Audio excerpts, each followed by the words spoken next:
Tuh, di Papua. tunjukin. Ini sayembara ya. Gue kasih 100 juta, besok pun gue transfer. Dan 100 juta yang gue transfer itu, gue umumin di media. Tuh, Nanti, ngeri tuh. kalau ada jalan tol, kalau ada jalan Tol, jangankan itu, peletakan batu pertama aja kagak ada untuk Papua. untuk Papua. Terus di Papua Jokowi klaim bangun infrastruktur. Kalau saya jujur, memang Jokowi 2015 itu pernah bangun jalan dari Wamena ke Nduga 150-an kilometer. Itu betul dia bangun. Tapi itu pembukaan jalan. Ya, ingat ya. Pembukaan jalan itu baru pembukaan jalan. Baru nanti ada peningkatan. Oke. Jadi belum jadi jalannya kayak di itu baru pembukaan jalan baru. Coretan Lukman, semua jadi obrolan.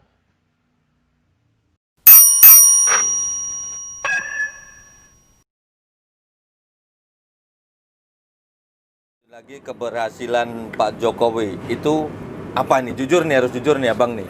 Gue jujur ya. Ya jujur dong. Ada 2 keberhasilan. Ya. Saya ngomong dulu keberhasilan yang pertama. Jokowi selama 6 tahun pimpin itu infrastruktur kelihatan. Oke. Kelihatan ya. Nah, infrastruktur yang dibangun itu ada 6 ruas tol di Jawa. Pulau Jawa. Ada 3 ruas tol di Sumatera. Yaitu Kalianda, Kayu Agung, dan dari Kuala Namu. Oke, 9 berarti udah ya, 6 sama 3. Terus 1 di Maros, dari Maros ke Makassar. Itu yang Pak Jokowi yang terhormat membangun. Tidak ada jalan tol lagi. Di Kalimantan tidak ada. Kemudian di Sulawesi yang bagian lain tidak ada. Kemudian NTT tidak ada, Maluku tidak ada. Papua apalagi. Papua pokoknya ada. Ya. Jalan tembus itu katanya. Jalan tol di Papua, coba tunjukkan kalau jalan tol ada. Tuh, di Papua. tunjukin. Ini sayembara ya.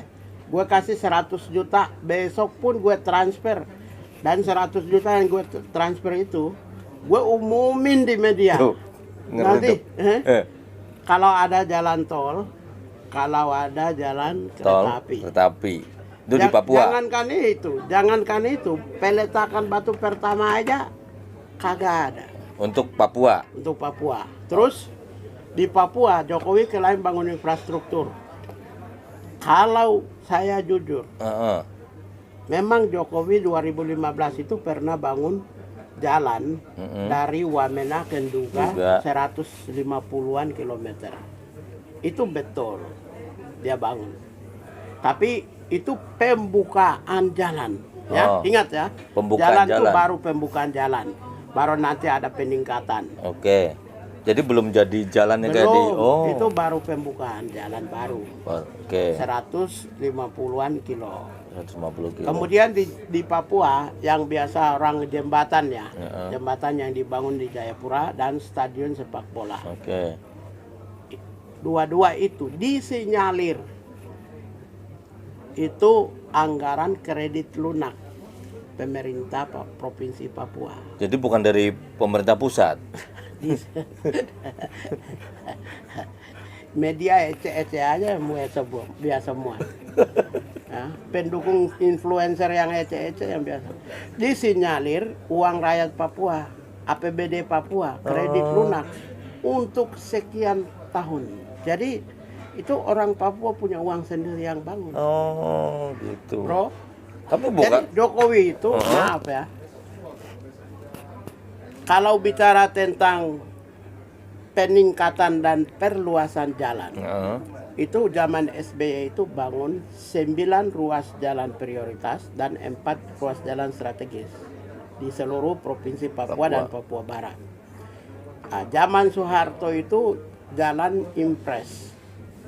Nah, jalan impres maupun juga yang jalan prioritas dan strategis yang dibangun oleh Pak SBY itu setiap tahun Kementerian Pekerjaan Umum itu wajib menganggarkan. Mungkin melalui dana tugas pembantuan melalui balai-balai atau dana alokasi khusus. Wajib anggarkan dari sejak zaman Bahlul, zaman Orde Baru sampai sekarang itu hal yang normal. Perluasan peningkatan itu hal yang normal. Jadi yang hasil kerja Jokowi sendiri itu cuma 150-an dari Wamenaken Duga itu. Cuma satu. Yang lain meneruskan. Yang lain kan nanti Presiden Jokowi berganti, jalan peningkatan, ada jembatan rusak diperbaiki, jalan rusak diperbaiki, aspal rusak diperbaiki. Itu anggarannya itu adalah tugas pembantuan dari Kementerian PUPR. Sampai 100 tahun sistem penganggaran masih ada seperti itu tetap akan ada. Jadi siapapun presidennya memang itu ada anggarannya. Itu normal, itu anggaran rutin itu. Jadi kalau sudah jalan lama baru diperbaiki peningkatan dan perluasan atau misalnya jalan yang rusak diperbaiki. Itu anggaran rutin yang otomatis menterinya tidak ada. Pun sekjen beserta eselon 1 wajib jalan bangun karena itu merupakan tanggung jawab. Nah, misalnya jalan dari Jakarta ke Jogja, Pantura rusak, tanggung jawab wajib. Yang ditanya itu bukan gubernur, bukan bupati, tanya itu mana Kementerian PU, begitu. Jadi itu tanggung jawab. Begitulah kira-kira. Nah ini dari tadi yang berhasil dengan catatan. Itu satu. Iya, yang berhasil. Ya, lanjutannya. Berhasil yang kedua, saudara-saudara sekalian. Adalah satu, berhasil untuk meningkatkan kemiskinan, berhasil meningkatkan pengangguran, kemudian berhasil membangun sebuah oligarki politik, berhasil membangun oligarki ekonomi. Nyatanya selama 6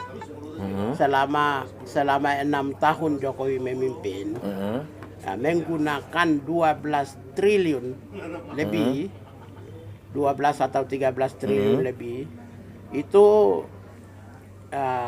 kira-kira hanya mampu menciptakan 17.000 orang kaya baru. Orang kaya baru loh, 17.000 ya. Ini laporan dari Global Wear Report. Orang kaya baru 12.000. Itu berhasil. Itu yang berhasil yang kedua. Ya. Sekarang saya tambah lagi berhasil yang ketiga. Jokowi sangat berhasil. Satu, menjadikan anak kandungnya jadi calon wali kota, anak mantunya jadi calon wali kota Sumatera, besannya jadi calon bupati. Berhasil di dalam nepotismenya. Terus pejabat-pejabat di Indonesia itu, maaf ya, rata-rata orang Solo loh. Masa iya sih? Milihnya Pak Jokowi itu milihnya kalau yang pengen Solo. Nah ini tadi yang berhasil. Sekarang menurut abang yang paling gagal dari Jokowi apa? Yang paling gagal dan perlu istilahnya udah darurat ini harus diberesin. Apa menurut abang? Salah satu kegagalan Jokowi ya. Kegagalan Jokowi adalah Pak Jokowi